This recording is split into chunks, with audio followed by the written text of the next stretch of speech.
Et salut à tous les mods, aujourd'hui vous le voyez je suis pas chez moi, je suis dans la rue, hein. Voilà, on est sur une zone industrielle et j'arrive ici au Fabriqué à Toulouse. C'est un truc de fou, c'est un Fab Lab, un labo de fabrication communautaire. On va regarder ça, vous avez le logo ici, puis moi je vais taper à la porte, il y a forcément quelqu'un qui va m'ouvrir, forcément. Yo. Bah salut, bah, c'est ouvert quoi. Je vais rentrer, ouais carrément. Allez, bah, je suis venu ici pour ça. Voilà, allez salut, la vidéo est finie.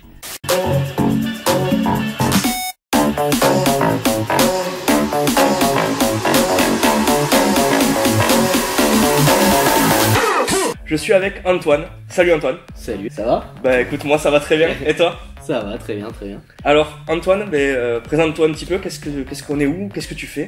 Alors qu'est-ce que je fais? Je suis responsable communication et partenariat à Planète Science Occitanie, qui gère ce lieu-là, un Fab Lab éducatif à Toulouse qui s'appelle le Fabriqué. Et c'est quoi le Fabriqué du coup? C'est un Fab Lab, un lieu de fabrication numérique partagé. Donc c'est un lieu où on va créer, améliorer et réparer des objets et de manière partagée. Pourquoi? Parce qu'il y a une communauté qui réside ici de makers.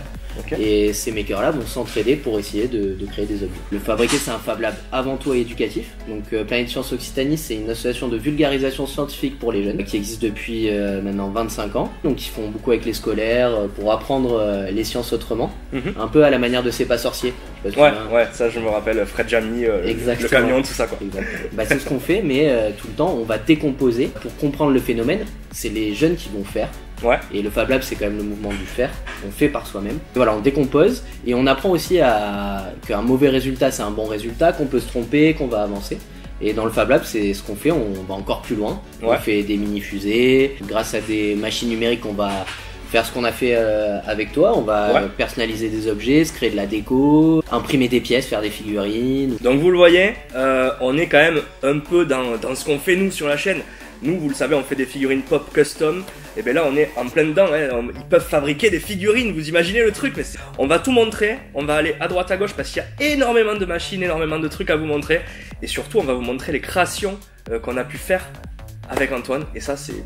On est éducatif, mais on est aussi ouvert pour tous. N'importe qui peut venir au Fab Lab, créer son objet, le réparer, se l'améliorer. Un four, il est cassé. Vous venez ici, on va essayer de le réparer avec vous. Vous avez une idée de création, on va le faire avec vous. Pareil avec les entreprises, donc on est dans une pépinière d'entreprise, donc on va travailler avec les pros et on va essayer de faire du prototypage rapide. L'idée, c'est toujours ici, c'est on a une idée, on va la faire, on va avoir un objet, on va la tester et on va avancer.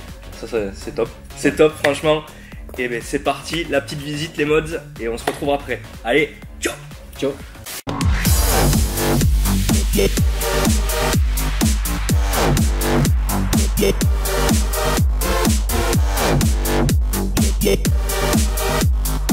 Donc là, ce que vous voyez là, c'est un Minitel quoi. En gros, les plus jeunes, vous connaissez sûrement pas. C'est l'ancêtre de l'ordi. C'est un objet qui n'existe plus et nous au Fab Lab on aime bien tout ce qui n'existe plus. C'est recréer dessus. Et donc c'est un de nos makers les plus importants, qui s'appelle Philippe, et qui a créé un mouvement qui s'appelle le We Make Minitel. Il récupère des Minitel, il dit que tout cela fonctionne, même si c'est plus connecté. Et il les reprogramme grâce à une carte donc ici Arduino. Donc c'est lui qui a fait toute la partie assemblage électronique. Et donc après, il explique aux gens qu'il n'y a rien qui se jette, tout se transforme. Et donc on met son adresse mail tranquillement. Il y a même déjà l'arrobase qui existe, des époques. Et donc voilà, tout ça fonctionne, on l'emmène en événement. Et c'est assez ouf quand on rigole bien avec. Ah, c'est juste top, moi je trouve ça, c'est une super idée quoi. Vraiment une super idée. Un rétroprojecteur qui date des années 90. Donc j'ai créé le concept des Coco Makers. Coco Makers, c'est les soirées de fabrication partagées qu'on fait une fois par mois. Donc c'est un gros apéro et on essaye de partager nos connaissances. Et donc grâce à la découpe laser, on a fait le logo que j'ai créé. Et là au mur, tu vas avoir. Et donc ça, c'est le Fab Signal. Ça permet de dire aux gens, attention, là c'est l'apéro 1, 2, 3. Et donc c'est pour marquer un moment en fait. Et on s'éclate bien sur ça. Il y a un crieur aussi qui crie Coco Maker. C'est top.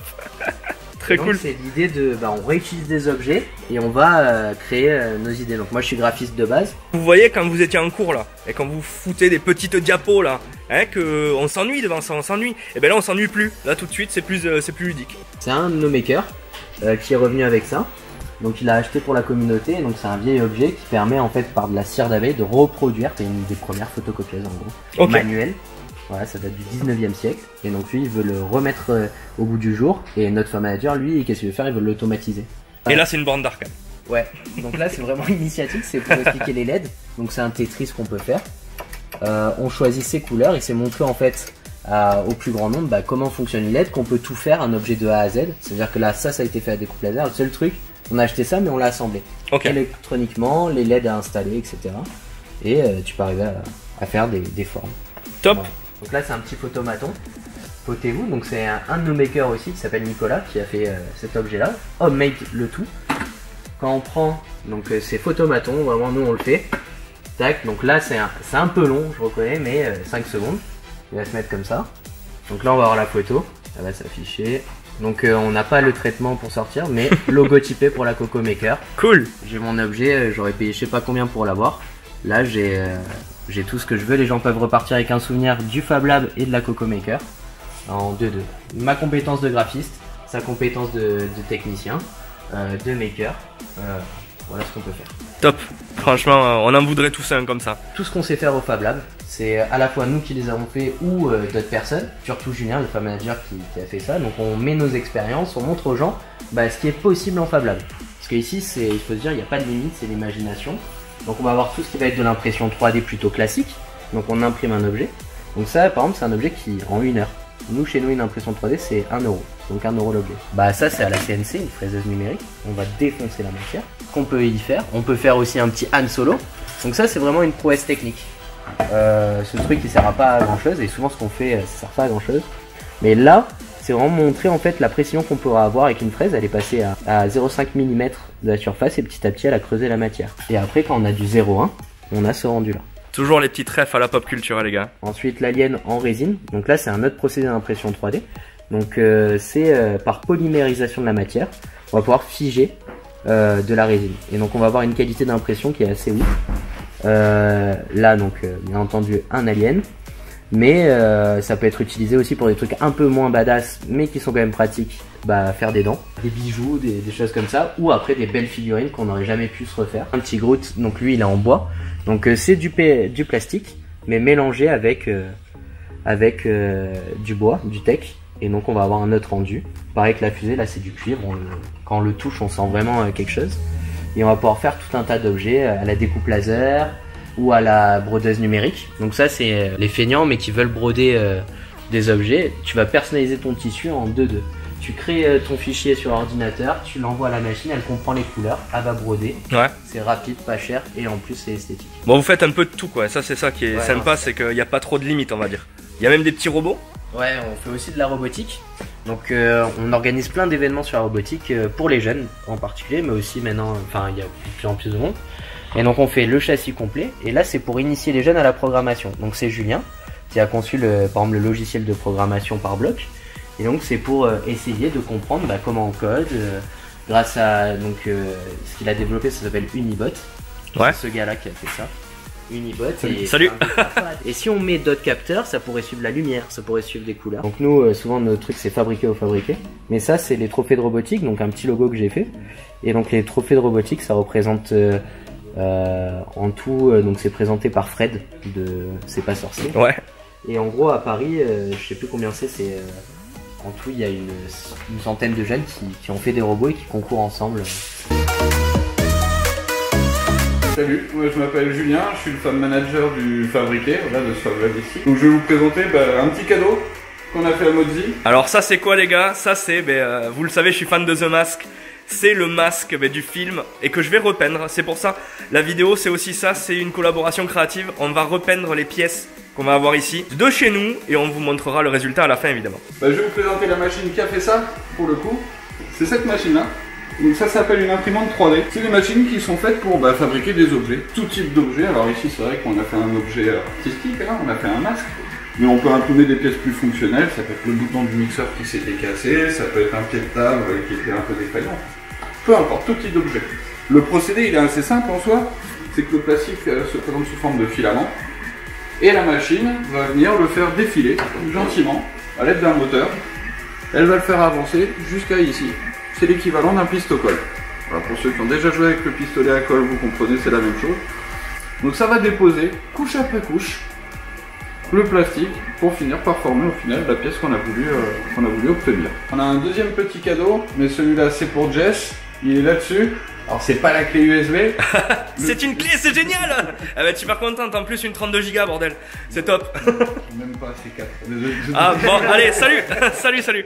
Quand le cadeau il est dans la clé, c'est un fichier qui a été récupéré sur internet et préparé par ordinateur avec le logiciel qui nous fait toutes les petites couches que va suivre la machine.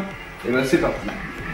On envoie la clé USB dans la machine, on lui dit qu'on veut imprimer, et quel objet? Celui-là. Alors, je vous donne un indice, on le verra pas là tout de suite, mais l'objet c'est un objet de Overwatch. Donc vous savez, Jess elle est fan d'Overwatch. Et ben elle aura un superbe objet je pense, qu'elle repeindra aussi de son côté. Là on est dans l'atelier. Enfin, il n'y a rien de vraiment fameux, c'est pas de la fabrication numérique, c'est de la fabrication classique. Une perceuse à colonne, poste à souder, là-bas on a un tour à bois, champ tourné, tous des outils qu'on peut retrouver dans son garage. Sauf qu'ici on va le mettre à disposition, donc tout va être là. Si vous manquez un outil, vous venez. Et surtout, vous pouvez dégueulasser un peu le lieu. C'est-à-dire que vous mettez ça, bon après il faut ranger, parce que c'est ça la communauté. Mais vous pouvez vraiment avoir un espace pour vous. Là on va avoir une fraiseuse numérique, une fraiseuse. Là, c'est à commande numérique pour le coup. On programme un fichier soit en CAO, soit en DAO. DAO, ça va être dessin assisté par ordinateur. CAO, c'est conception assistée par ordinateur. Donc des fichiers 3D ou 2D, tout simplement. On met là-dessus la fraise qui est ici. Elle va commencer à usiner la matière, ou ce qu'on dit aussi, c'est défoncer la matière. On va enlever et petit à petit, on va avoir son objet. Okay. Elle va avancer et tranquille. La partie électronique. C'est là où on va faire avec des postes à souder, des oscilloscopes, tous les éléments aussi qu'on va avoir. Par exemple là on peut voir en condensateur, mais avoir des petits composants. On a plus beaucoup, mais par exemple si on prend capteur température, on a plus. Bah, tout ce qu'on peut mettre sur une carte et on va essayer de programmer après, enfin d'assembler électroniquement puis programmer. Pour tour à métal, donc ça c'est analogique, c'est à la main qu'on va le faire. C'est un savoir-faire. Bah, ça aussi on va essayer d'expliquer, s'entraider pour usiner du métal. Voilà ce qu'on peut faire. Et après là on passe aux machines les plus dangereuses mais les plus cool. On passe de pièce en pièce pour recevoir les jeunes. Et en fait ça va bien à tout le monde parce qu'on peut travailler, on peut se mettre aussi dans sa bulle ou être en communauté. La première des machines, elle découpe laser. Pour moi c'est ma préférée. C'est un procédé de sublimation. Je passe de l'état solide à l'état gazeux sans passer par l'état liquide. La partie relou est passée. En gros c'est un laser que tu focalises et c'est tellement puissant que ça te permet de graver ta matière. Donc là c'est du marquage rapide, c'est-à-dire que j'ai fait une petite découpe et ça n'a pas transpercé la matière. Ou de découper. Ok. Donc ça c'est assez ouf, tu peux vraiment faire tout ce que tu veux, tu vas avoir deux limites. Le matériel, il faut que ça soit quand même un matériel assez tendre. Et après la taille, pour nous 60 par 30 cm. Ça c'est un maker qui l'a fait.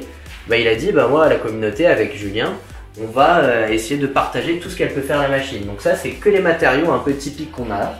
Parce qu'on fait aussi du caoutchouc, de la porcelaine, du cuir. Bah là du bois. Et ben on sait que si on a la focale à 0, la vitesse à 100, on met en puissance 4, on met 100, et ben on va avoir ce résultat là. Ok. Et c'est ça aussi l'univers du Fab Lab, c'est on partage, on avance, on crée. C'est une synergie. La dernière machine, c'est la plus grande, une CNC. Nous, elle est calculée pour créer sa cuisine. Tu vois toutes les petites vénures chez tes grands-parents là dans les éléments de cuisine. Bah ça tu peux le faire ici. Ta fraise, tu la positionnes. Là tu vas pouvoir faire du métal, du plastique et tu vas enlever, tu vas dénaturer un objet. Le logiciel il donne pas trop envie. Ah ouais, c'est très technique, mais ouais, j'avoue. J'assure que c'est ouf. Quoi. Ça, c'est la partie qu'on voulait plus, mais on voit la qualité. On a découpé du plexiglas.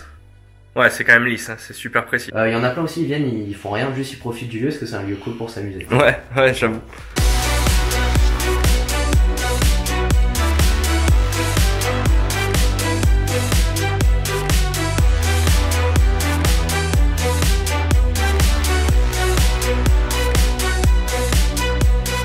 Bon, mais j'espère que ce petit tour vous aura plu en compagnie d'Antoine. Il y a peut-être des infos à donner, hein, des petites infos, parce que le tout c'est que vous veniez découvrir ici vous-même, parce que moi j'y suis venu, mais d'ailleurs je vais y revenir, hein, sûrement. On est ouvert quasiment tous les jours, ou quand on n'est pas ouvert c'est des bénévoles qui peuvent aussi ouvrir.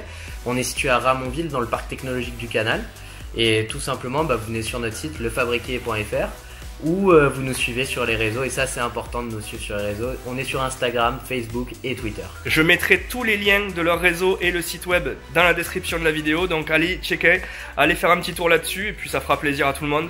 et surtout vous allez découvrir pas mal de trucs sympas. Ouais, on vous attend. À bientôt. Allez, à plus. À plus. Et voilà les mods, on se retrouve donc à la maison après ce petit tour, ce petit room tour, ce petit Fab Lab tour du Fabriqué à Toulouse. Comme d'hab, je vous remets les liens en description si vous êtes toulousain ou des environs parce que c'est trop bien.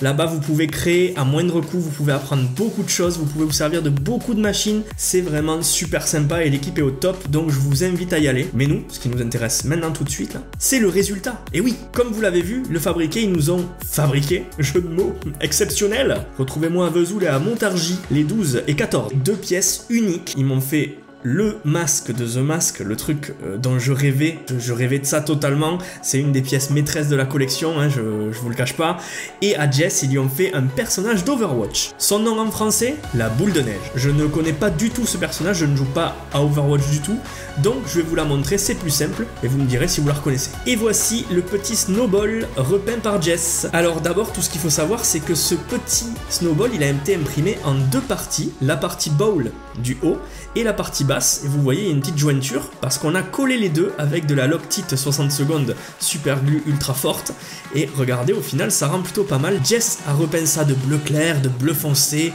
de doré, d'argenté et d'orange, et regardez l'argenté, il rend plutôt pas mal sur le dessus aussi, et vous avez pas mal de détails, hein. Regardez, vous avez les petits détails imprimé, le Snowball qui va bien, le Snowball qui fait plaisir. Je le trouve plutôt très bien fait et très bien peint. Vous me direz, vous qui connaissez ce personnage, si vous kiffez et si il vous semble plutôt sympa. Moi, je pense que j'aurais ça, je serais content. En tout cas, elle a son petit Snowball, elle le voulait depuis longtemps. Merci, le Fabriqué. Pour la peinture, Jess, elle a utilisé les PBO déco qu'on vous montre dans les tutos pour faire les Funko Pop Custom, vous le savez, hein. On fait pas mal de tutos en vidéo sur les Funko Pop, et ben vous avez toutes les sortes de peintures. PBO déco chez Cultura, 3 € et quelques le pot. Et on va terminer par le masque. Le masque, vous l'avez vu en blanc dans la vidéo, puisqu'il venait d'être imprimé. Ce masque, je l'ai peint moi aussi à la PBO déco. J'ai tout peint en marron foncé. Une fois que c'était sec, j'ai peint un mélange cuivré entre du orange, du doré et du marron. Ça m'a donné une teinte cuivrée, vraiment doré cuivré. J'ai repeint donc le milieu du masque. En fait, il y a une petite partie métallique sur ce masque dans le film, donc j'ai repeint ça comme ça, et par dessus j'ai fait un mélange pour avoir un vert très vert marron, vert foncé, que j'ai appliqué à l'éponge magique. Vous le savez, les petites éponges blanches Monsieur Propre, là un peu, placement de produit, ouais je suis sponsorisé par Monsieur Propre, t'as vu? Si, hein, tu crois, toi-même t'essaies. J'ai appliqué et frotté un peu partout pour que ça soit un effet délavé entre le vert et le marron, et que même le doré, le cuivré soit vraiment délavé par le temps. Et je suis arrivé donc à ce résultat là. Et si vous me suivez sur Instagram, avec Jess on vous a déjà un peu montré ce qu'on avait fait. Et ce masque, le voici. Vous voyez sur le dessus le doré qui ressort pour le L de Loki, parce que c'est le masque de Loki, avec les rainures de bois qui sont délavées entre le vert et le marron. Et là on le voit encore mieux à la peinture, hein. Vous le savez, le masque il est vert au final, mais en ayant un peu cet effet délavé et pas tout vert, je trouvais que ça faisait vraiment plus sympa. Vous avez du doré sur les côtés pour montrer que c'est le temps qui a usé le masque, et derrière pareil, hein. Derrière j'ai fait exactement pareil. Regardez, le rendu est le même, j'ai frotté à l'éponge magique, ce qui est pour ça que en fait vous avez des effets différents un peu partout, c'est pas uniformisé, c'est pas fait vraiment bien, et c'est volontaire. Et donc je trouve que c'est plutôt la classe. Ce masque il a été fait à la taille réelle quasiment, 80% de la taille réelle pour que l'impression se fasse mieux, parce qu'il faut savoir que des fois des impressions ratent, mais là 80% de la taille réelle, c'est plutôt sympa, c'est la taille d'un petit enfant. Je peux le mettre hein, si vous voulez, mais ça va pas le faire, regardez. Il est plus petit que mon visage, mais ça fait stylé quand même, hein, ça fait comme le film un peu. Donc je suis vraiment heureux du rendu. Et je pense que pour tous les fans de The Mask, vous serez d'accord avec moi. Et en plus, je voulais pas montrer, mais c'est épais quand même. C'est pas de l'impression ou du plastique très fin, quoi. C'est épais. C'est vraiment, ça fait comme si vous aviez un masque en bois, quoi. C'est génial. Les amis, voilà, la vidéo, elle se termine.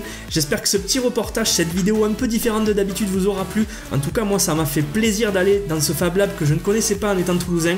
Donc, si vous voulez y aller, je vous rappelle qu'il y a tous les liens de tous leurs réseaux, plus l'adresse en description, plus le site internet, tout, je vous ai tout mis. C'est vraiment super sympa. Pour les créatifs, il n'y a pas mieux. Allez y faire un tour. Je suis content de vous avoir montré ça. J'espère vraiment que vous avez kiffé.